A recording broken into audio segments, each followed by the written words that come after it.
বিসমিল্লাহির রহমানির রহিম। আমাদের বুড়িচং সদর ইতিমধ্যে যেটাকে আমাদের বুড়িচং পৌরসভায় রূপান্তরিত হয়েছে। আমাদের বুড়িচং পৌরসভার সর্বস্তরের জনগণের প্রাণের দাবি এই সেই তিতিখাল।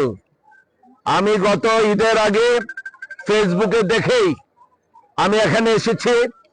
আমাদের বুড়িচং উপজেলা নির্বাহী অফিসার, আমাদের বুড়িচং পৌরসভার সমস্ত সিনিয়র নেতৃবৃন্দরা, বাংলাদেশ জাতীয়তাবাদী দলের নেতৃবৃন্দরা সেদিন আমরা এখানে উপস্থিত ছিলাম। এখানের মানুষের প্রাণের দাবি, এই বাজারে সব সময় একটি যানজট লেগে থাকে। আমাদের এখানের মানুষ আমাদের কাছে দাবি জানিয়েছে যে আমরা এই খালটিকে পুনর্খনন করে, এই খালটিকে একটি কাভার ড্রেন করে একটি বিকল্প রাস্তা আমরা ইতিমধ্যে আমরা করতে চাই।